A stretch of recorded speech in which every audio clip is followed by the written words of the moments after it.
So, along with her tarot skills, now we've got medicinal to Jen's list. And they call her the Prophet Genesis. I don't know if it's like a joke or a prod or what, but I've seen that a couple times where they refer to her as the Prophet Genesis. It's because her actual name is Genesis, I know but that. she does tarot and I know that whatever rules. too. Let me finish. Jesus. Do you guys And see she's what a the fuck I have to prophet. deal with? Oh, okay, keep going.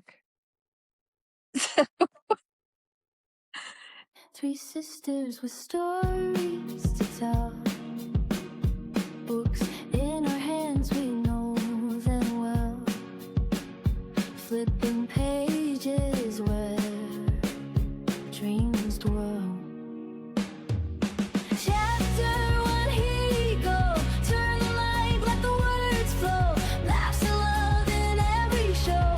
Books meet hearts, we grow.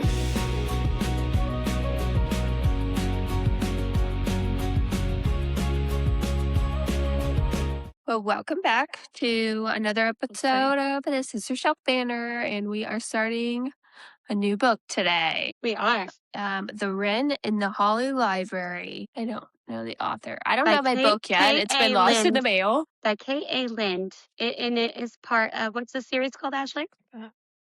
It's the Oak and Holly. The Oak and something. I just had it. Wandering Oak and Oaken's Holly. Lodge. We're struggling today. Okay, we're all struggling a little bit. But yeah, we're excited. Yes, it is a little bit shorter of a book. So these episodes should be shorter as our anticipation. Whoever knows, depends what kind of mood we are when we sit down each time, pretty much. Yeah. So The Oak and Holly cycle. That's what it is. Oak and Holly cycle. We read through chapter 8 for this first introduction episode. And yeah, it should go pretty quick, I think, as well.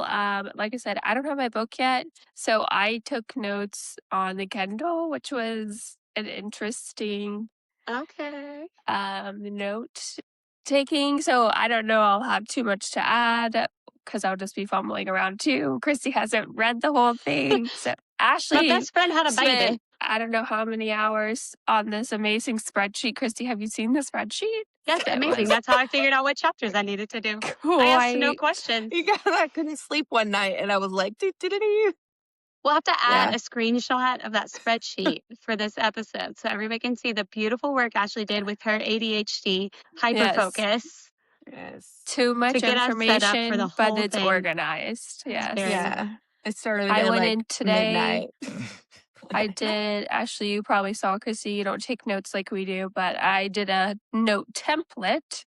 So now for each book, we can go in. Each episode's on its own tab, so we don't have to scroll, because last book was, And then anyways, so we're getting organized. Yeah, maybe I'll go Yet unorganized for this episode. But we do get to get started here, and I'm going to go ahead and do the first 3 chapters, and we get to get a little bit of world building and character introductions. Before you do that, I just want to show, look how cool this is. It is the pretty. hardcover. Mine does not look like that. You did not get the special edition. Mine is unspecial. It's ugly. That's a surprise. That's very cool. And and then it's the inside, front, and back is her looking over New York City. I don't have those either. And if anybody read the Guild Hunter series by Nalini Singh, it's giving Elena vibes. You love her, the author. I do. So.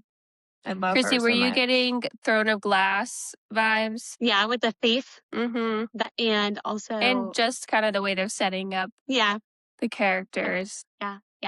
Plus, I read another one with like different monsters, but they didn't call them monsters, but like vampires and werewolves were like against each other.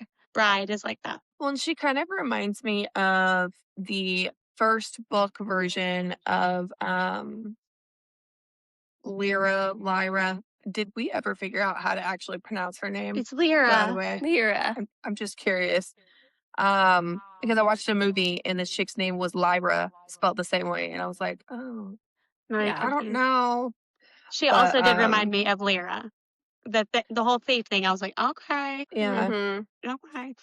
Should I But read yeah. the precaution, whatever I'm trying to say, the warning label on the book? Precaution. Is No. it just like that We- standard? Yeah. Should I read? No, it's a little less. I mean, Oh. it's pretty standard. A what? It's just like, be The trigger warned, there's warnings? violence. Yeah, the trigger warnings. Oh, yeah, no. Oh, I thought we clarified in our first episode that don't Everything come here trigger for warning, trigger warnings. everything, I- spoilers, everything.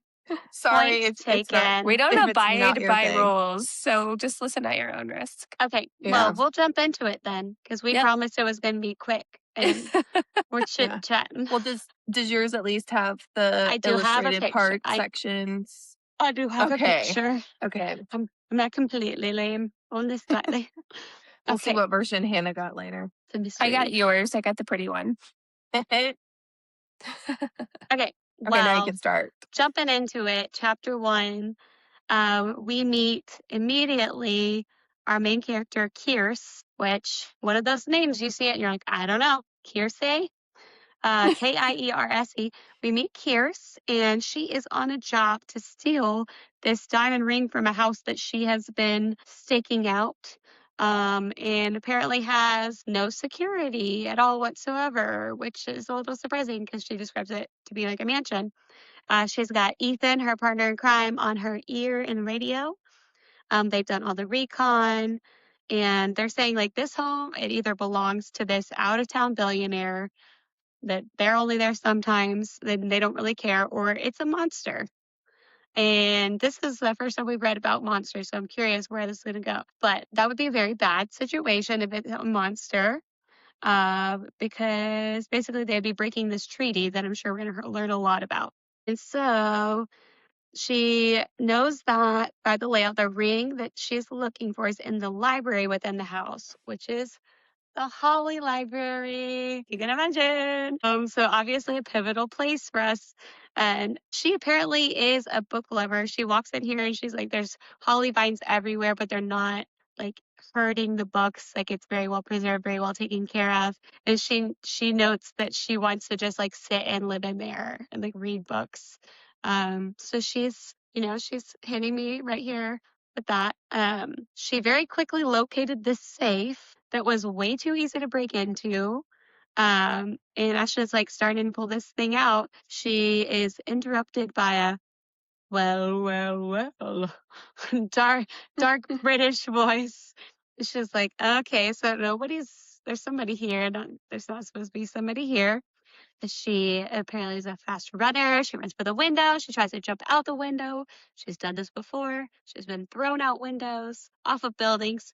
And she thought she was good, but she got caught. Literally, he grabbed her by her arm and pulled her up with one arm. So, very strong man person thing. And yanks her back inside and throws her across the room like she's a rag doll. And she's like, oh, well, yeah, this guy's a monster. So he's really strong. And she tries to like fight him. They banter a little bit. He plopped her down and was like, sit down. You're going to answer my questions and I'm going to release you. And says his word is worth everything. She's like, I don't trust your word. My word is worth everything. And Let's see. So obviously we're introducing all the characters. we don't They know his name are yet in this chapter. He right. has not introduced himself. But they are setting Kierce up to be like very go-getter. Ethan's like cautious, like please be careful this time. And they have like a little banter, so we know that she is a firecracker by that.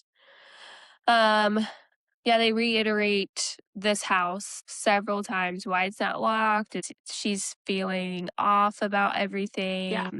She's definitely getting some intuition immediately entering. Let's see. So she also mentions like when she goes to go into the library itself, as she's like reading what it says on the door, she's like, yeah, it's some kind of language that I almost recognize, but then she can Yeah. read it. Like it was very odd. I highlighted that too. Something almost shifted as she stared at it. It felt like a familiar language that tugged in the recesses of her memory, but she had never seen anything like it. Yeah. So they are right out of the gate dropping the kernels But for there's something going on yeah, there. She's not leading as she us. seems. Yeah. We learned she loves the thrill of the thief.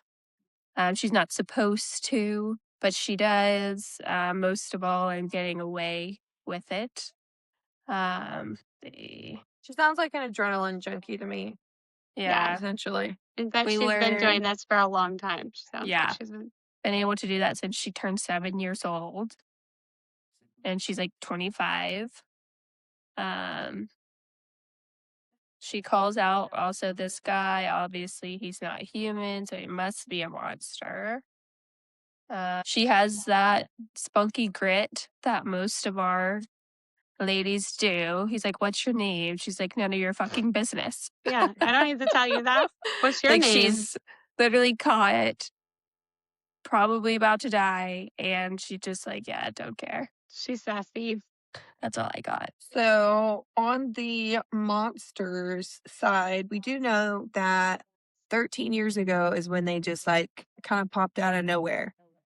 And they started killing everybody at will, taking over the large cities, and it became like a whole thing. And the human population was like decimated.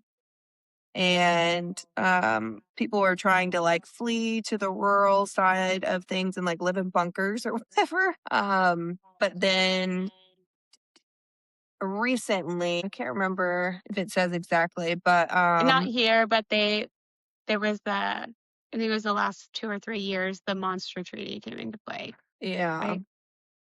And we'll learn later how that came about, but which basically holds them to human laws as long as a human doesn't break the treaty against them. So what they're doing, essentially stealing from a monster, leaves them fully open to be killed in retaliation. Like, They can do what they want. The yeah. monsters, it seems like. It's like Texas. Yeah, it's I was lawless. Come on my honestly, property. I was honestly about to be like, it's very much a stand your ground type treaty. And Yeah. like, I can't even argue with it. Like, I mean, Right. the fact that one's a monster and one is human, it's kind of doesn't matter. Like, they came in and stole your shit. Yeah. Yeah, it was a mistake. Wrong house. Yeah. I don't think that I mentioned that they're in Manhattan, and like it doesn't really give us a time, like a century or anything, but it seems like it's modern times. She's got a radio. They talk about cell phones. Um, she does Yeah, I list. definitely missed that. I think so. They talk about cell phones. It's later. They No, well, even that this is in New York. Oh yeah, they're how in did you miss Manhattan. that? They talk about it like 5 times. I don't know. She's not used to See. having to read it on her Kindle. Okay. Pretty Yeah, sure it's that's how really she throwing reads me most off. books. I don't. But she did run through most of the monsters that she's aware of, and that's vampire, werewolf, mer, wraith, shifter, goblin, and then there are less common ones like the nymph, Venus, incubus, and succubus, and troll. And she's not feeling like he's a vampire because he's like not cold. He seems like a loner, so like she's ruling out werewolf, but and wraiths are like she said to give off an uncomfortable sense of death. Like his soul was going to be sucked out. So she's like trying to figure out what could he be, like a shifter, a mer, but there's no water. So we have a little idea of like what kind of monsters we're dealing with here. All right, chapter 2. Yeah. Okay. So Kyrsa's sitting here. She does confirm that her name is pronounced like Pierce with a K. So that's how I know I got that right. She said she's like dealt with monsters before, so she's not too worried, and she seems very confident in her skills. But he definitely could kill her and get away with it. It's been, as we mentioned, 3 years since this war ended and a treaty signed. There was a vampire visionary named Coraline Lamort. She was murdered, and this murder happened when she was trying to end this feud between vampires and werewolves. And when she was killed, it just kind of caused a bunch of outrage, and the war started. Um, and there's a statue of Coraline in front of the Met, apparently, to commemorate the treaty. She's commemorated outside of the museum. And yeah, the monster treaty is supposed to be like the laws for peace between the humans and the monsters. We find out this monster's name is Graves, and he's very sneaky because he got the ring back from Pierce and had it in his home pocket, and she had no idea. And we find out she's 25. He is older than he looks. They look about the same age. He yanks her arm that he dislocated back into place with very little effort. These are my highlights. I don't know if I'm highlighting the highlights, but he is talking about Gregory Amberdash, which I didn't mention in the last chapter, but that's the person that she is working for to steal the ring, and he is a wraith. And this triggers something for Graves because he's like, well, who does he work for? Like, who actually sent him? And she's like, I'm not giving up my source. Like, that's like not rule number 1 here is like, you don't give up your, what did she call it? Out a client. You never out a client. But she quickly turned over on that and told him, she doesn't want to give him much more. And he's like, well, I've got a lot more effective methods to get information from you. Because she's like, well, just call the cops on me. You know, they know me. Um, He has his gloves on. He takes them off. And he's got tattoo cuffs on his wrist or something. It's like covers them up really quickly. So something going on the sleeves. And he, like, in frustration is how I took it, approaches her and like unzips her jacket and is on her neck. And she's like, well, shit, he's a vampire. He's about to suck me dry. I'm done for. And when he touches her, she's like responding to it such she's heard how humans react to vampires and wasn't thinking that was going to happen to her. And as she is noticing all of this and talking about it, he sees the necklace that she wears, which she mentioned in the previous chapter has got a Wren on it. And she touched it before she opened the box. So I feel like it's like a charm or, something that she's had a long time. But it's got a Wren on it. And he reacted strangely to it, that it was interesting. And she makes a note after she's going through how she's reacting to him. And she says that her body thrummed in response. Like met like and power met power. But she's insisting that she's a human. He is like, what are you? I'm like, she is either not being truthful or she doesn't know that she has some kind of hidden powers. And that was chapter 2. You hit like everything I highlighted, I think. Did you talk about the security system? How? Oh no, that's funny though. Yeah. He's like, how'd you get past the security system? She said, it was turned off. It certainly was not. Maybe you should check it again then. I'm the security. Then you're shit at it. Yeah. Says the girl I apprehended with no effort. Yeah. Woman. Yeah, they're already bantering. I'm liking it. Yeah, I didn't have anything specific to add. Just again, I feel like we're getting like the tea quick in this. So I'm like, what is about to happen? Like the whole book is more going to be completely something else. She's not going to make us wait long to figure out who these characters are. I agree. Yeah, which I don't dislike, but it is definitely different. We aren't having to fish for much. No, I like how she's setting. I think we've talked about this before. When somebody starts world building and they do it in a way where they're not going into every single detail about all of the architecture and what everything looks like, that takes chapters and chapters. They use the context clues. They use like modern references. Like, we know that they're in Manhattan. We know what that kind of looks like. We can picture the townhouses that she references from movies or from personal experience being there. And so that kind of speeds up that process and gets you more into the meat of things faster. Yeah, I think for that whole chapter, that one quote, like power met power, is the That most seems interesting. important. Yeah, Yeah. we will certainly see where it goes. Because that's the other thing too. Mostly, we have the female and the man that has the more power. all the time, even if eventually she sometimes will surpass him. But I feel like the man is typically always still stronger in a Yeah. way. So it's almost like we're setting them up to be equals already, which is normally not the case either. No. So, We have a damsel. I don't like yes, damsels. Damsels in distress. Any that's comments, all I Ashley? got. Nope, I got nothing. So quiet. Okay. Chapter 3, Kiersa's like, what am I? Excuse me, what are you? Like that doesn't even make sense. I'm a Mhm. human, duh. And she's like, you like dashed across the room at lightning speed and yanked me up like I didn't weigh anything. Why are you asking me this? And finally, she's like, I am Kiersa McKenna. Nobody really special. Like, don't drink my blood and stop touching me.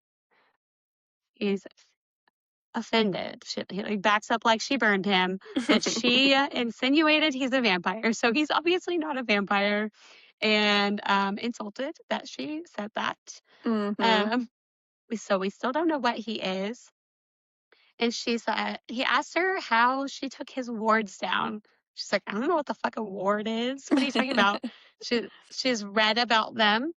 And she's heard like the name Ward in fairy tales, but she's like, that doesn't exist in real life. It's just from books. Mhm. She's always been under the impression, because this is what has been just like beaten into them with the monster movement, is their motto is wards, not magic. Wait, what? No, Mon- what? Monsters, not Monsters, not magic. magic. I'm like, why did I wrote down the wrong thing. Honestly, As it soon took as I my said it, brain I was so like, long to even hear that you said that so weirdly. monsters, not magic. My bad. I messed that up. Y'all are gonna think it's our first episode again. Mhm. But wards equal magic. So that was a bad note taking. So there have been very clear that monsters are supernatural beings, that it's not a Mhm. magic that's driving them. Mhm. And she's like, I'm a thief. I'm a really good thief. I don't have any powers. Magic is not real. And let's see. Oh, I said that he sold the ring back in the last chapter, but it was in this chapter. And he's actually like insulted at this point because she doesn't know anything about wards. And they apparently sent a common thief after his ring. Like, and so yeah, he's speaking like he's finishing a sentence that he started in his head right here. Like, I'm gonna have to test it or something. So he gets another box and hands it to her. Um, and she opens it right up and she's like, cool, I can open a box. Yay, me. But apparently it was warded.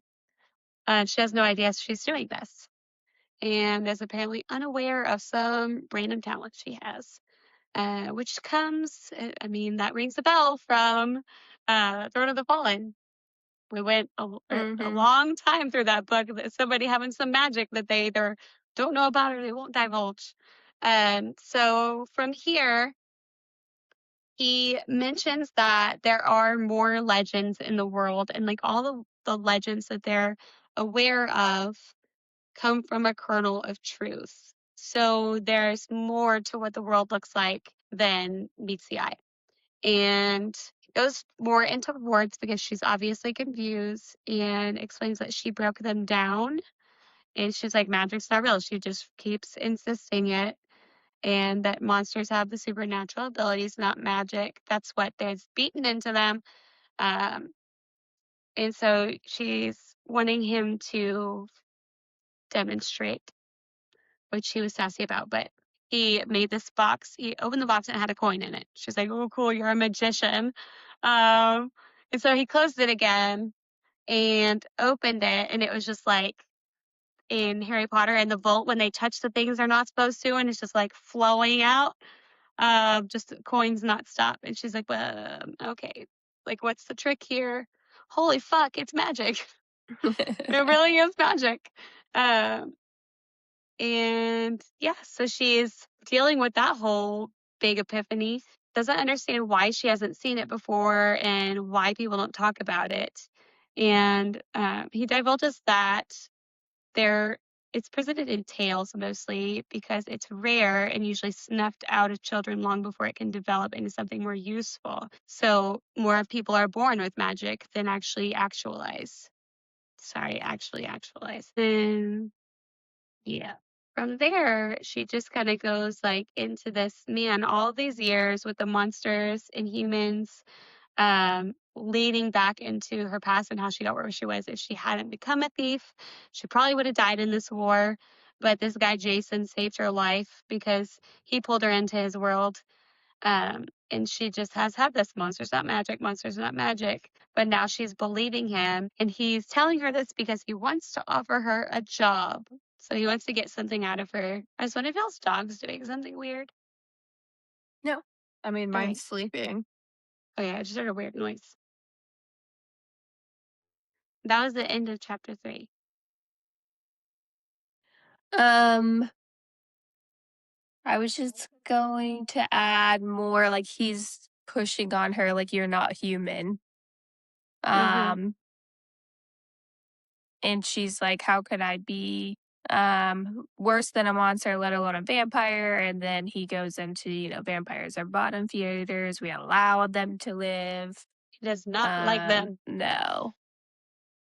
And then, yeah, forces her to redo the wards at that. But just, yeah, reiterating, he's like, "You're not human." And yeah, And you are he's telling something her, "You couldn't, altogether. without help or serious powers yourself, you couldn't have gotten through." So again, just building her, like, it's not that she just has powers, she's got, like, she's a big deal. Superpowers. Yeah. Yeah, she's just got some like magic built into her. Like if she's not even Mhm. having to do anything to activate it. Mhm. Did you mention at the end how he offered her a job? Yes. Okay, I missed Says, that, sorry. yeah, that's okay. Yeah, that's how he closed it out. Like, he's asking, like, do you believe me about magic now? Because I want to offer you Yeah. a job. Yeah. So obviously he wants to use these word breaking skills to his benefit Mhm. and turn things around on either the same people or some other bigger gain that he can have from it. Yeah. It must Alright. not be common because he seems pretty surprised by it. Thank you Alright, chapter guys. 4. Okay. That's me. So my chapters are kind of short. There's not a whole lot of detail in them, in general, I felt like, but maybe there is and whatever. So as Graves is offering her this job, she's kind of reading his body language and how he's not saying some things, and he's very like almost desperate for her to take this job. And he's not telling her what the job actually is. And he's offering her all this money, and she obviously needs it. And she's like offended. She's like, no, I don't. You Like, don't know I my choose financial my jobs. situation. Yeah, she's like, I choose my jobs and I don't want yours. And so he's like, well, it's the adventure of a lifetime. And what he doesn't realize is like that's what she wants. Like she's the absolute adrenaline junkie. And she keeps asking him, like, you're not telling me what the job is. And he's like, well, you didn't care when you took this one. So why would you care if you take mine? And she's like, yes, I did. Like, I just didn't see anything wrong. Like, you just didn't have any security, basically. And he's like, and so he does tell her that whatever it is that she is going to acquire is very rare. It's worth a lot of money and it's very hard to acquire. And it's deep under the city and it is guarded by the best security system and the worst monsters, and that it would make cracking safes child's play. And in her head, she's like, I've been doing that since I was a child. So like, It is child's play. yeah. But her interest is definitely peaked at this. She's still like, I can't just say yes. Like, I've got to get all my ducks in a row. So she tells him, like, give me 24 hours and I'll give you an answer. And he's like, okay, but I need you to sign this book. And he pulls out this like leather bound book out of his like dresser or not a dresser, but like a desk type thing. And she can see 4 signatures on it, but 2 of them are like chicken scratch. And the other 2 are clearly legible, but she doesn't recognize who these people are. And she's like, what is this? And he's like, the only way you're going to leave is if you sign this. And she doesn't know what it's going to do. But he's like, well, if my suspicions about you are correct, it won't do anything to you. What does that Okay, but mean? Yeah. like, And then she just like, okay. and she doesn't. She signs the damn book. Like, I would have been like, and if they're wrong? She doesn't even ask, like, what happens if your suspicions are wrong? No. What happens? And she just found out he's magic, so he's like a part of a whole world she doesn't know about. Yeah. She's like, whatever it takes to get me out of here, please. Yeah. Sure, I'll sign your weird book. Yeah. I mean, One-track mind. clearly. And so he then just like walks her to the front door and he's like, I expect you promptly tomorrow. She's like, I don't break my promises. He's like, okay, but like if you're not here promptly, like I will come for your answer. I fight Like, you. yeah, very much. And so she starts walking off and he's like, oh, hey, here. And throws her the big old robin's egg sized ring.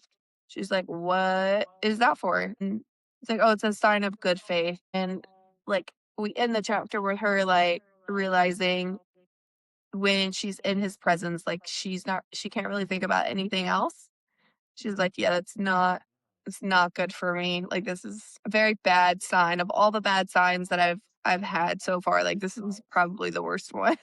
Pretty much bad sign since we started the book. She's like, bad Yeah. sign, bad sign, bad sign, No, bad no guy. good omens. Like No, all no. bad omens. No. And I'm hoping that's the reason she's like not asking all of the questions that clearly you should be asking. Like she starts to ask the right questions, but she doesn't ask any like follow-up questions, which is odd, but you know, that's kind of all that happens in that chapter. A very brief, quick chapter. Yeah. No. They talk about she's like knows that getting into anything with the monsters, like she's probably gonna die. And talking about how she weighs what was and wasn't worth dying for. And then when he's going on about like I can't get everything, she sees how valuable she is. And so I'm sure she is going to milk that and get everything she possibly wants if she agrees to this. Mm-hmm. Well, I hope so, considering when he brought up like the ring and like what she was going to get out of it. And he's like, oh, well, clearly, like, you don't know how much this is worth if you're not getting all that much. Yeah. Which again, but I'm she sure didn't like ever ask any she's follow-up not on that. she's working for somebody though. Like she's probably going to get, she'll get like a payout for it, right? Well, I think that was the point. When he went to tell her how much or whatever, she was like, she even said something out loud. She's like, and I think like who she's stealing it from and all the warding and all of that involved, it should have come at a higher price than what she's clearly getting for it. We also learn just a little bit of the backstory when he brings up pitying, and she talks about being singled out from the other proteges in her thievery under Jason, which we've clearly already learned about, but I don't know if we brought him up. I said his name because she joined him, like when she became a thief, and he kind of took her in, but like he wasn't a good guy. Yeah, so she just goes into that a little bit. Like first she was singled out because they were envious. Then she was tormented because she was his favorite.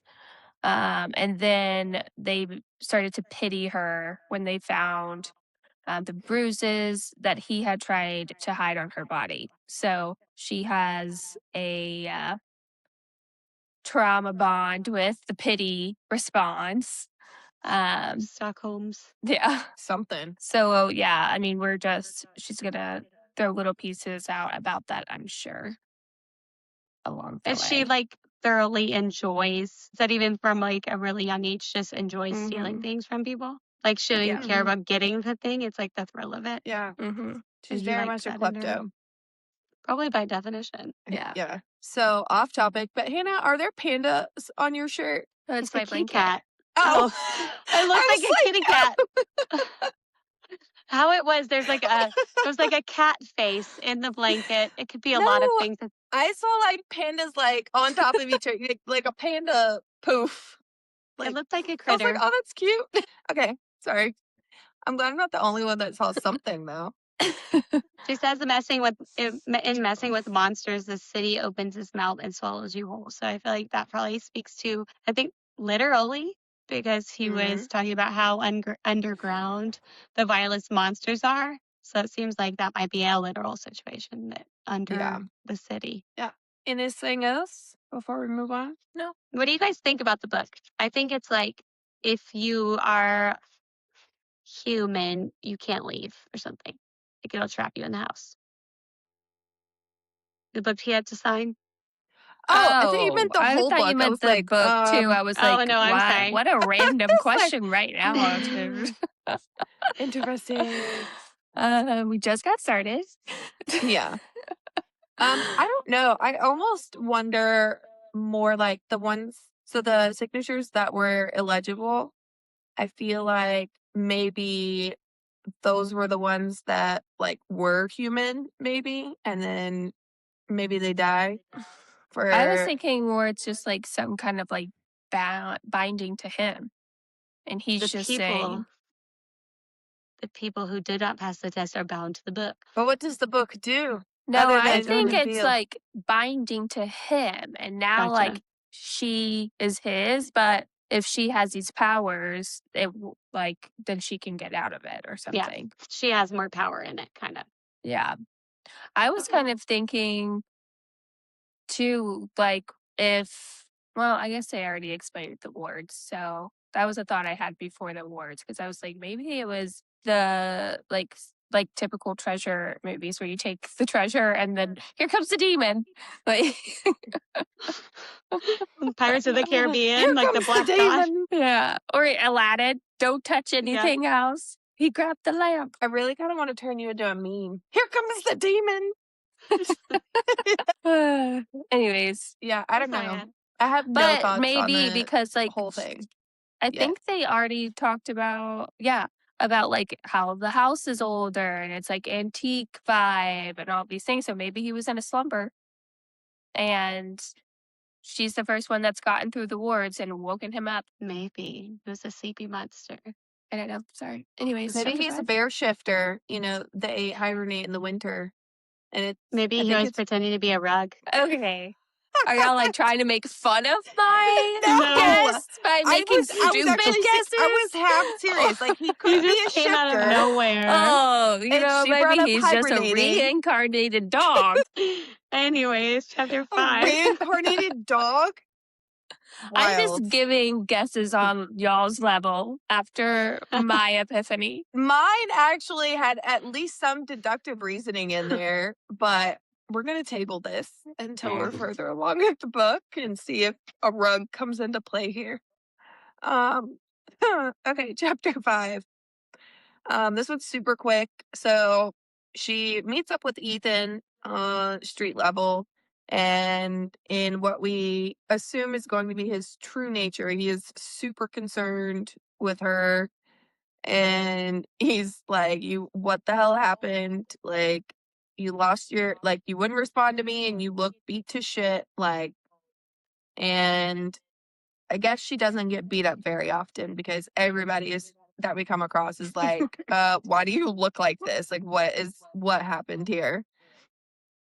And she tells him like, oh yeah, I lost the earpiece. And turns out it wasn't a vacationing billionaire. It was a monster, but not one that she'd ever come into contact with, not one she'd ever heard of. And of course Ethan is like, the hell? Like, we need to talk about this. And she's like, no, I'll tell you Nobody about ever it later. came in or out, he mentioned, which kind of hinted like maybe he was slumbering. Yeah.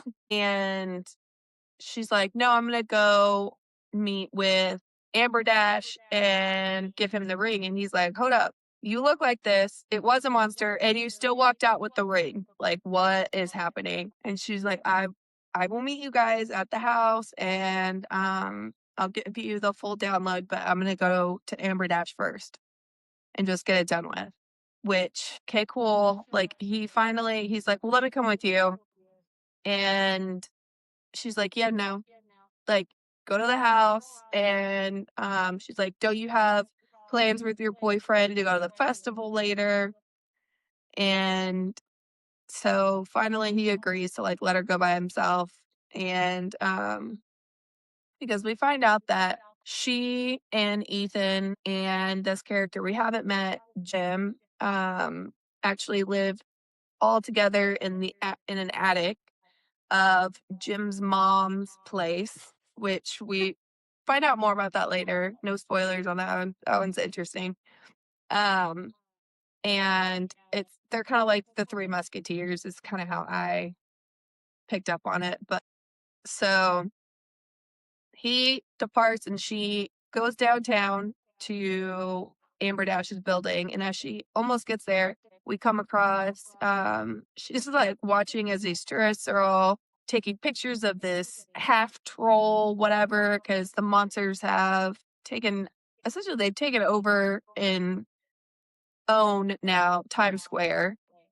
And they don't always take lightly to tourists taking their picture and whatnot. And she like bumps into this guy who's just freaking out. And so it adds to the See, not this is why it quite, talks about cell phones. yeah, like it's not quite a dystopian type of environment, but it's pretty close. So only super rich people can travel.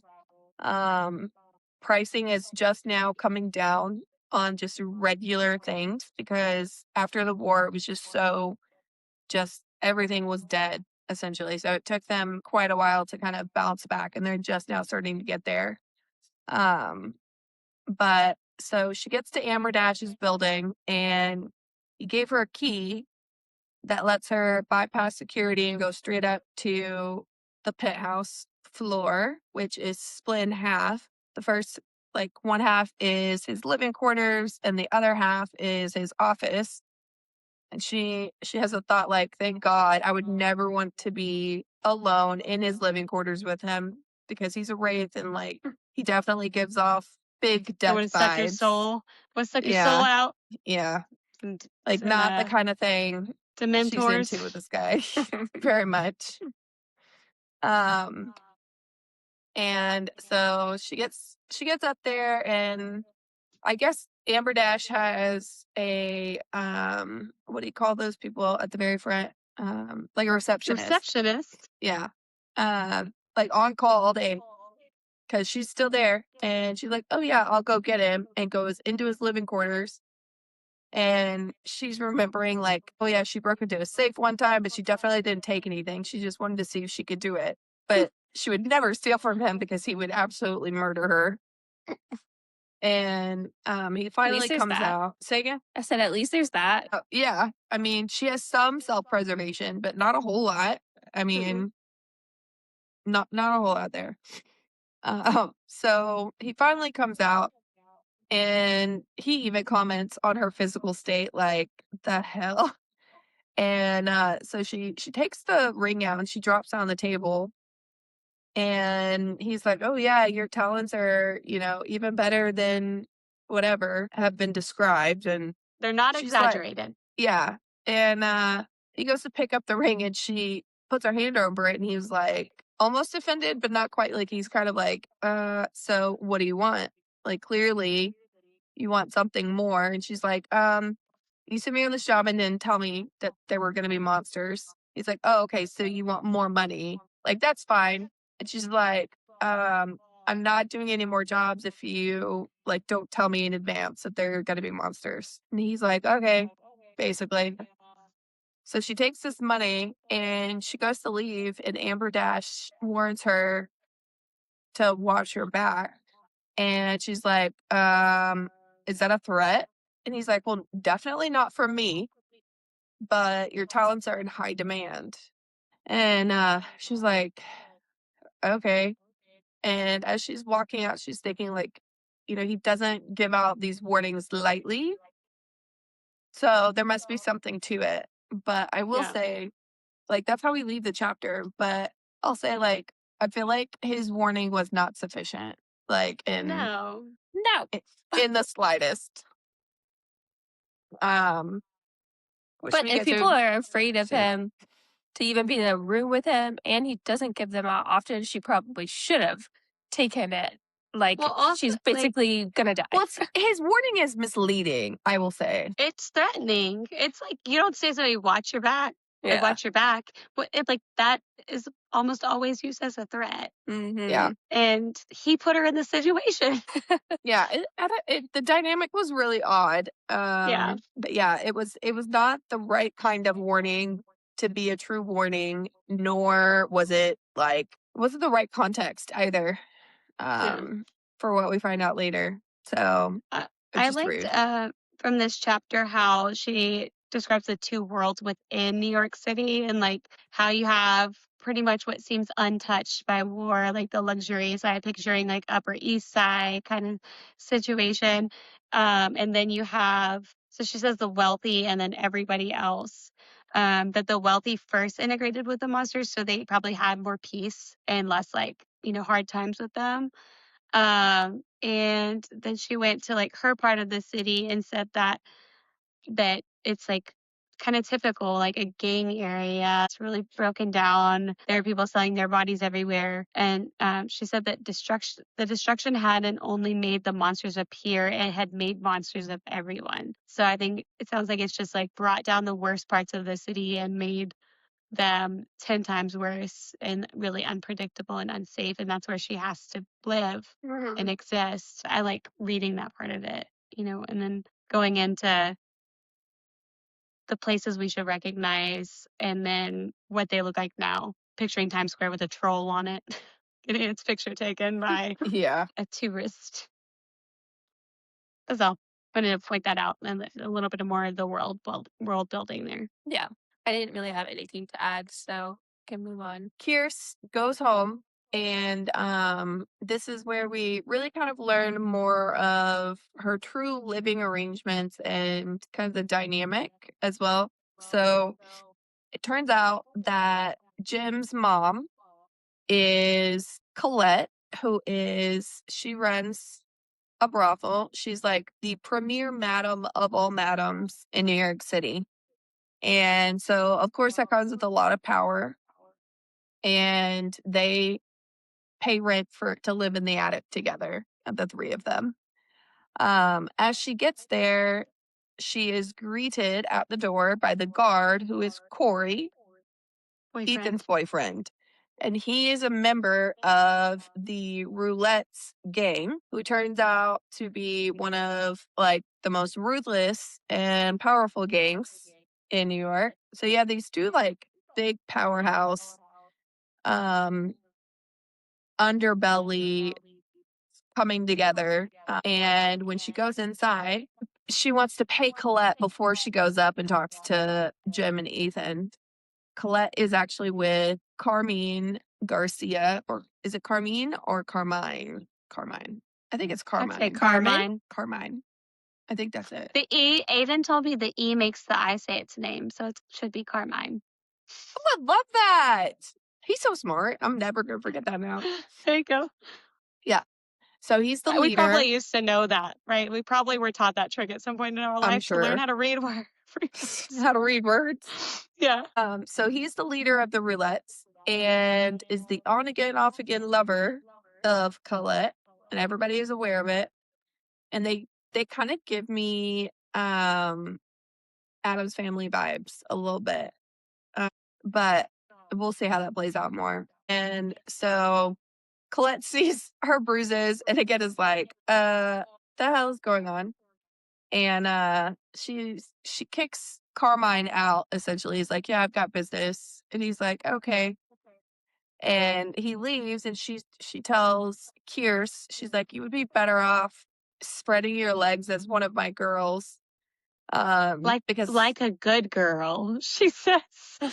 Yes. But she's like, how you look right now, you look like you wandered out of a dumpster, which is not a good look. Now you're like up in my house. Yeah, she's like, it's not a good look for my house or hospitality, which is a very clear statement. Like, don't come up here looking like trash. Like, that's not what I'm selling here. Yeah. Okay, And real quick, like on the fact that everybody's so surprised that she is like beat up and this is her line of work, I take it back to when she was first introducing like everybody's being introduced, she says that the person that she works with or spars with or trained with or whatever, she was always faster than them. And like that's how she got out of everything. So that's what I'm taking that as is she usually doesn't get caught one and she's Yeah. quick. So Yeah, she does say seemed that very a few surprising. times, like, it's more that she can get places fast and Yeah. agile than, like, her actual, like, battle skills. Yeah. She's not a Well, fighter. and I don't think we touched on it because it was really only kind of like a small mention in one of the first chapters about she has like this ability to hone in and it's almost like she's slowing time, but it might actually be her speeding through time. I'm not really sure, but it's like she can basically go like Matrix a little bit, like with her I reactions. definitely didn't catch that. I Really? didn't catch the Matrix thing either. Oh, well, not even through the next chapters? No. Okay, well, when I get there, I'll point it out to you. Okay. Wild. Okay, so she gets the message, right? And from Colette, and she's like, all right, duly noted, essentially. And she goes up to the attic, and Jim and Ethan are there, and, he's braiding her hair, and, she takes in the picture and is like, this is our one safe haven that we can actually be and relax. Like there's nowhere else where we can actually like let our guard down for even a second. And so she goes to explain kind of how the night unfolded. And when she mentions that magic is real, they're both just like floored. They're like, what do you mean? Like, there's no way. How do you know he's not lying? She's like, well, he showed me. Like, and I believe him. And he wants to give me this job. And they're kind of like, I don't think you should do it. Like, it's not worth it. And she's like, no, but I'll be able to set us up and we'll be able to do whatever we want and not have to worry about money. And Ethan asks, well, is this about Tora? And this is the first time we've heard about this person. We don't know anything about this person. And apparently the two of them are really the only ones that are allowed to kind of bring up her name. And at this point, we don't really know who she is because she doesn't elaborate on it. But she just says, like, no, it has nothing to do with her. Graves may have information on where she comes from.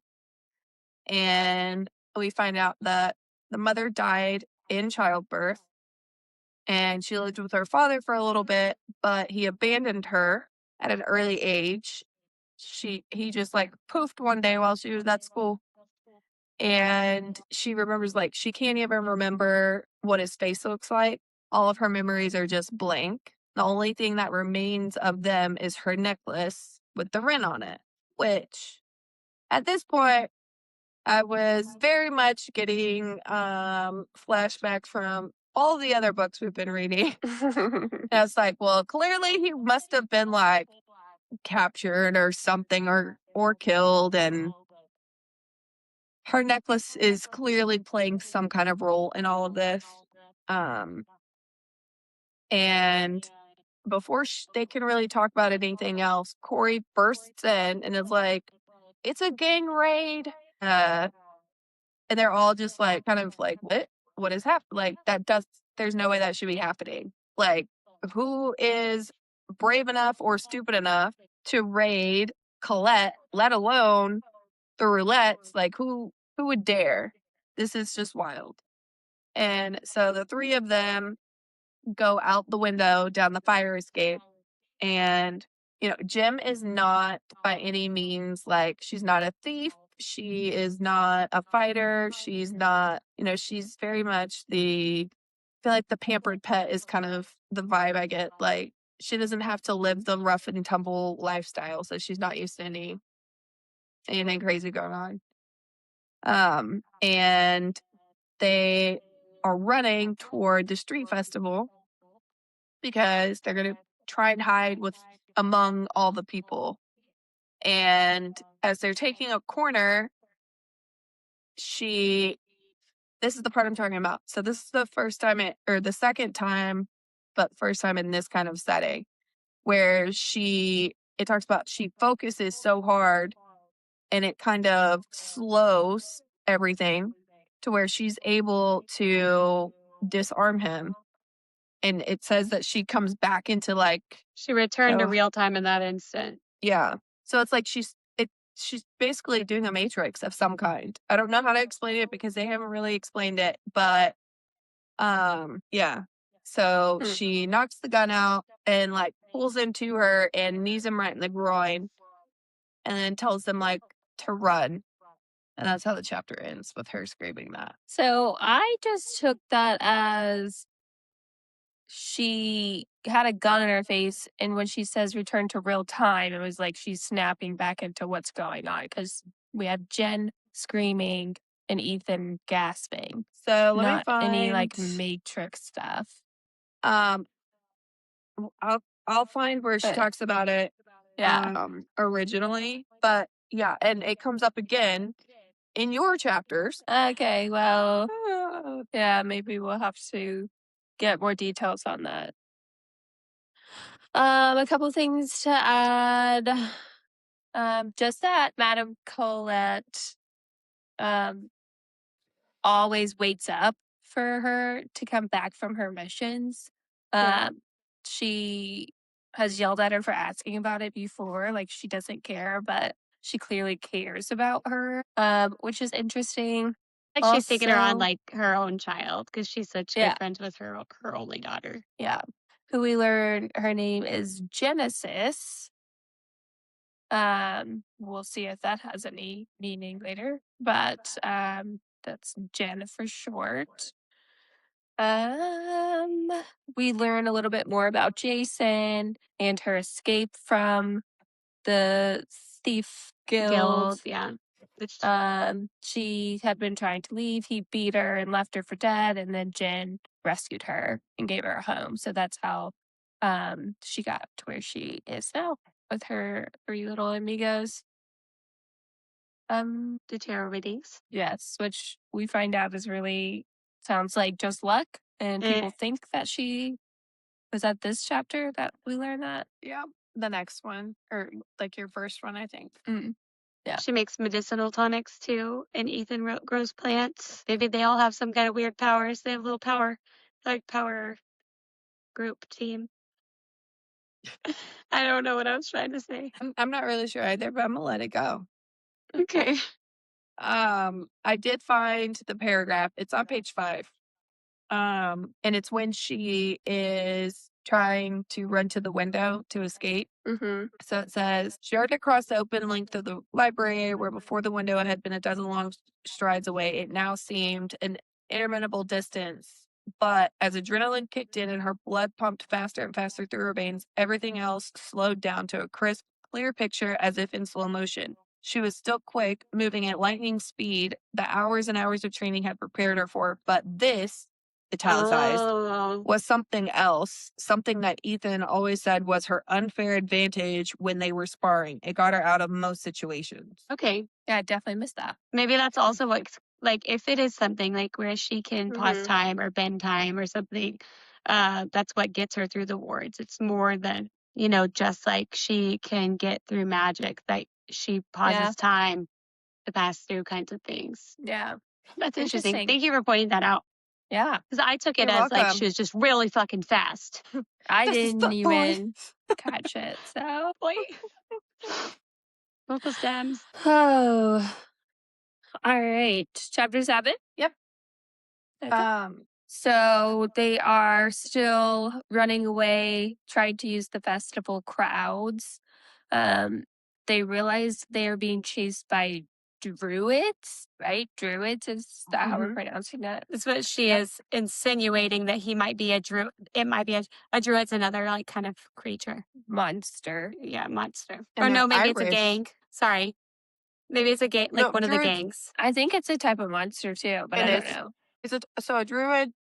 I think they would consider like a type Well, of monster. She says, was that a druid? What the hell did a Brooklyn territory gang have against the roulettes? I mean, Well, that's I don't true. know. Yeah, because druids in fake real world are like Yeah, I'm like I've magical heard beings. the term before. They're so they magical. get away into the festival, and they don't believe that they're being followed. Then a brawny lady druid steps in front of Kears, and she says, "Boss says your time is up." We don't know what that means. Kears tricks her into thinking she doesn't know how to fight, so she did that similarly with, I was about to say Envy, with Graves, where she's manipulating people per the setting that she is involved in. She wants them to see her a certain way. Um, so we learn she's, very skilled and just, manipulating herself to present in a way that helps her per whatever adventure she's on. Um, so yeah, she's tricking her into thinking she doesn't know how to fight, and She let time slow, anticipating what the woman would do next. There's another one. Oh, man. so anyways, the druid attacks Kears, and they start fighting, and nobody's bothered. This is a pretty typical thing in the streets, I guess. People are just fighting as long as nobody's like dying. She sighs as if she's giving up, and when when the druid goes to attack her, she stabs her in the temple and killed her. No, she didn't kill her. No. No? No. So She stabbed her in the swiped her temple. with the butt of Oh. yeah. So she knocked her I was out. like, she definitely knocked her died. out. I thought she I was like, what a position. Thought that's what was gonna happen, and I was a little disappointed, honestly. Like, I was like, she's about to knife this chick in the temple or slice her throat. She kidney But punched her first. yeah, she kidney punched her, and then she bumped her in the temple with the butt of the. Gotcha. My bad. Clearly. Yeah. Yeah. I need my book. I'm just gonna order another one. You haven't Maybe watched it's something enough weird with like Amazon. violent movies either. I had an Amazon package that didn't come today too, and I need it. It was supposed to be here like last Thursday. That's rude. Amazon. Yeah. So yeah, I guess she doesn't kill him, but she grabs Jen and Ethan and they take off. She's like, "We need to go." She is suspicious that this is about Graves. She's thinking about like what's going on. It's unusual for the attack at the brothel to have happened. It has never happened before, and now they're being followed. And the only thing that has changed is the situation today with Graves. And then obviously the warning to watch her back. So she's just putting all of these things together as they're running. She is feeling very protected over her friends because obviously this is about her. And now she has involved them, and that's now what's driving her forward. She's, on the last edge of her capacity, it sounds like. But she is using that protectiveness to fuel her. So they run into an alleyway, and a man pops out at the end with a gun and takes a shot. They all take cover. Kears is on one side, Ethan and Jenna are on the other. She takes out her gun. They're kind of talking back and forth, and we learn that they're after her for, quote, working with the enemy. So painting Graves in a enemy line. We obviously don't know about the druids, but they don't seem to be the most the ones that we want to be looking after. So that means we're probably on the good side. They do seem Irish, though. He's like a wee bit infuriating. Yeah. Their names are Orla, Declan, and Lorcan, Cormac.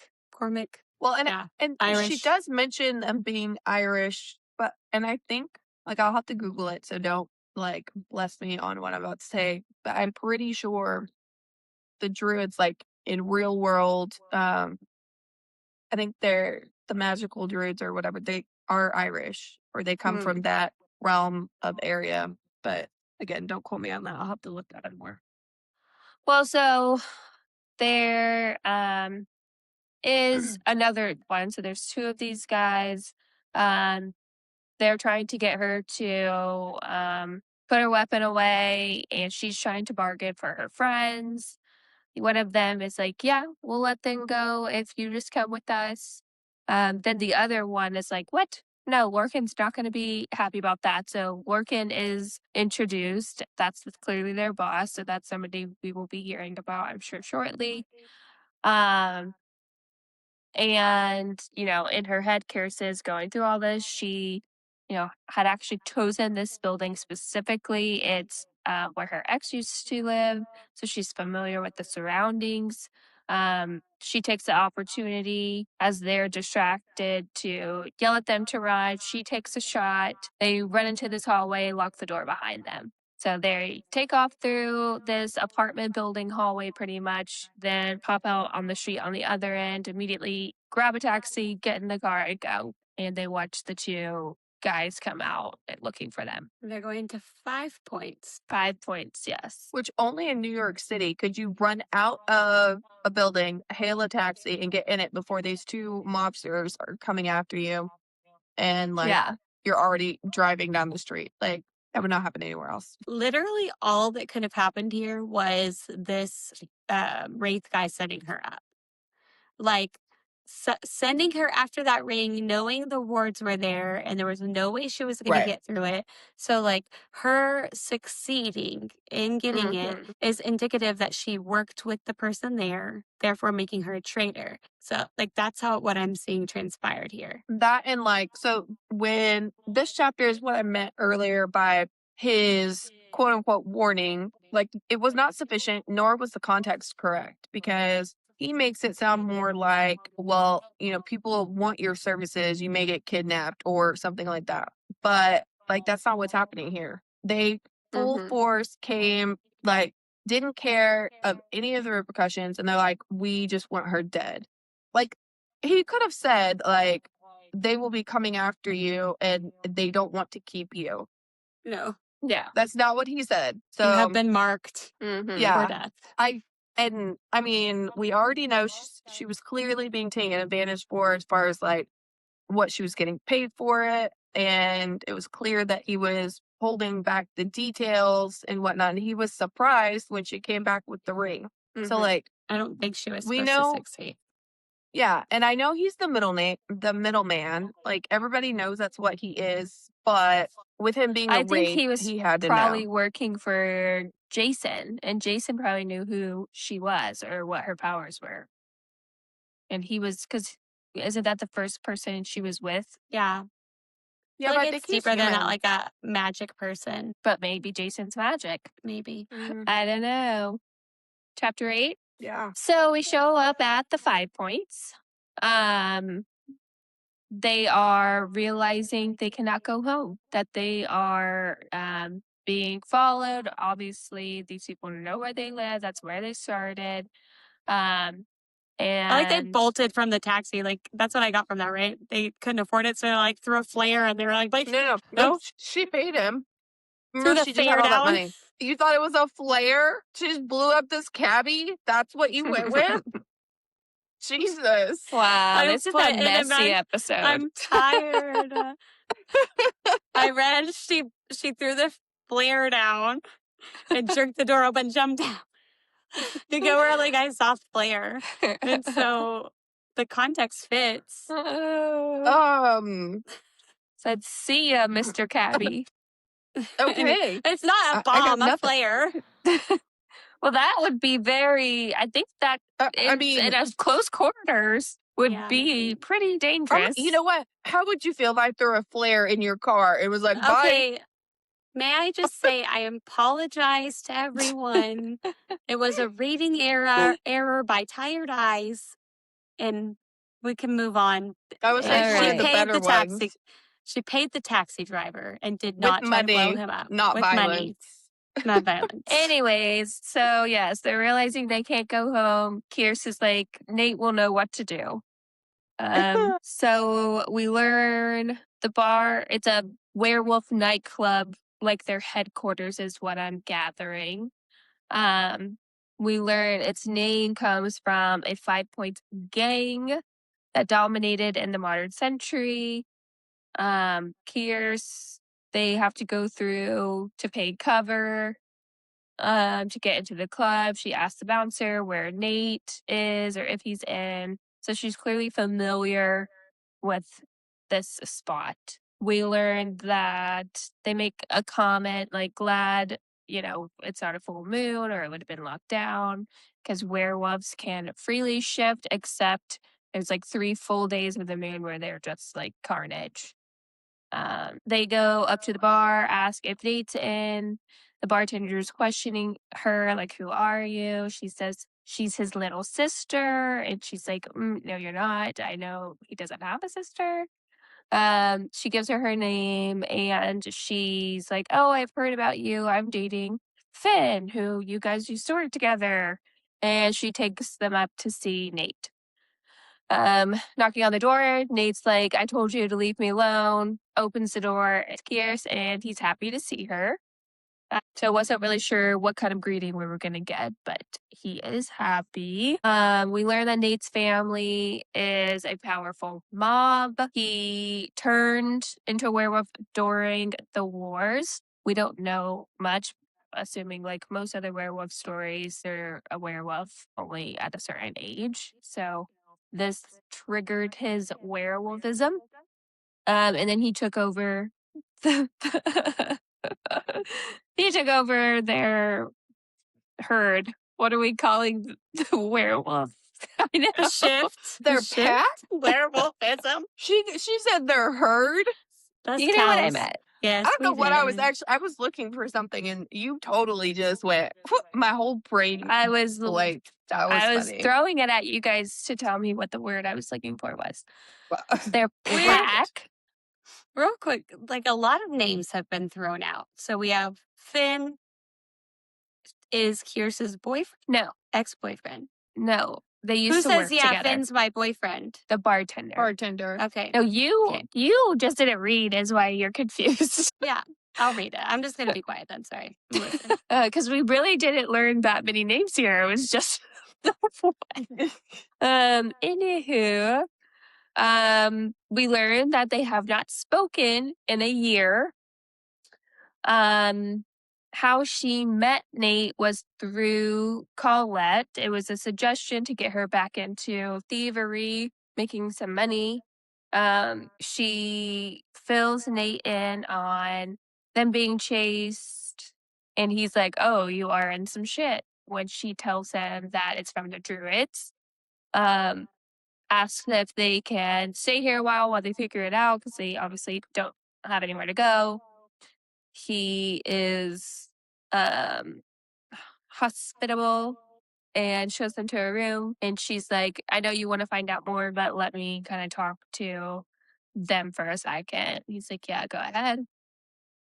She throws out Tora name again, which is her ex.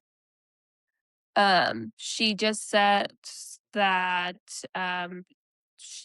we learned that's why they haven't talked in a year. She left after whatever happened with Tora. We do not know. We know that Nate couldn't fix it. So whatever that entails.